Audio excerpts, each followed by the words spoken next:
da curva, menos o ponto mínimo da curva e dividir por 2. Então, a imagem aqui vai de menos 1 a 1, né?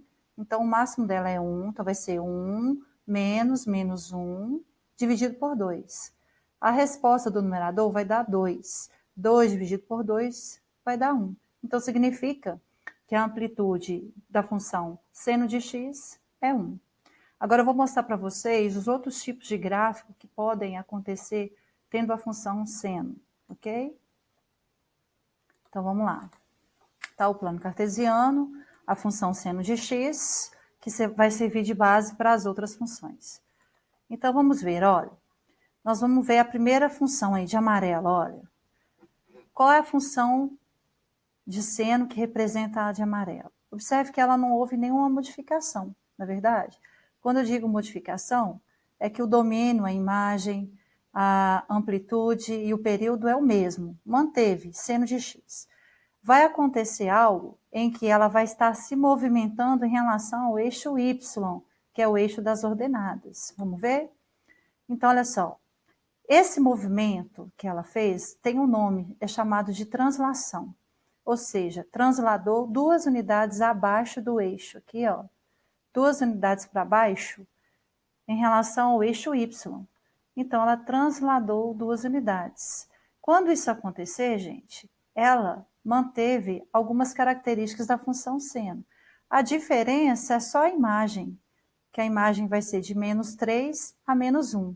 Mas se você calcular o domínio, o período e a amplitude, é a mesma coisa da função seno de x. Então, qual que vai ser a lei dessa função descrita aqui em amarelo, dessa curva? Vai ser da onde ela partiu, olha, menos 2 mais seno de x. Eu vou dar um outro exemplo agora de translação, só que no sentido para cima do eixo x, que é o eixo das abscissas. Vai estar representado aí na cor azul. Vamos ver como ela vai se comportar. Observe que ela se movimentou tendo como base o eixo y. Então, ela movimentou quanto? Uma unidade para cima. Então, ela transladou uma unidade para cima. Se ela manteve as mesmas características, mesmo que a imagem não seja a mesma, que a imagem aqui vai de 0 a 2, nós temos que a amplitude é a mesma, o período é o mesmo e o domínio também. Então, quando isso acontecer, a gente vai escrever a função a partir de onde ela começou. Então, vai ser 1 mais seno de x. Ela mantém o seno de x, ó, observem. Vamos ver uma agora que não é de translação. Nós vamos ver agora uma que é de dilatação. A dilatação que essa curva sofreu aqui, desse seno aqui, olha, foi uma dilatação vertical, ok? Uma dilatação vertical. Observe que o período continua sendo 2π. Agora, a imagem vai de menos 2 a 2. Quando eu calcular a amplitude dessa imagem aqui, ó, fazer o cálculo da amplitude, nós vamos ter como resposta 2 menos menos 2, dividido por 2, que vai ter como amplitude 2. Quando isso aqui acontecer, gente, dessa curva, ela não está seguindo o padrão das outras aqui, como a gente falou, ela está ocorrendo, então, uma dilatação vertical. Vamos ver como é que vai ser essa função? Como é que ela vai ser escrita? Olha só que interessante. Na dilatação vertical, existe uma multiplicação. O 2 que a gente calculou ainda há pouco, né? Olha lá, olha, em relação à sua imagem, à sua amplitude. Então, 2 seno de x, ok? Vamos ver uma outra aqui agora.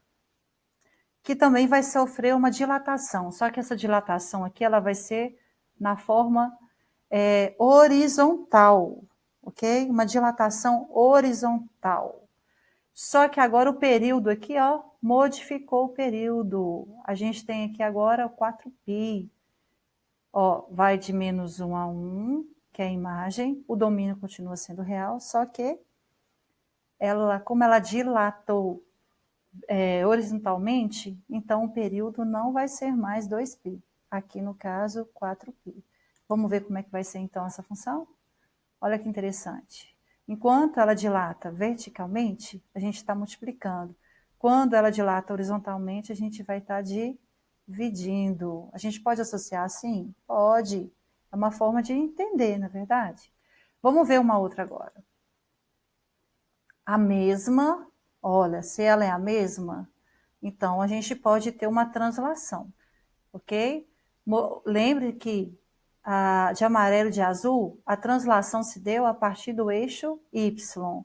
Foi movimentado em relação ao eixo Y. Vamos ver como é que vai ser essa translação aqui?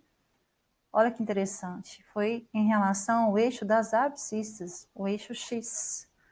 Então, a gente pode dizer que ela transladou, ou seja, ela andou aqui, ó, uma casa, uma unidade. Então, ela passou a começar em π/2. Vamos ver como é que vai ser escrita essa função? Olha lá que interessante. X menos π/2 é a quantidade em que ela andou.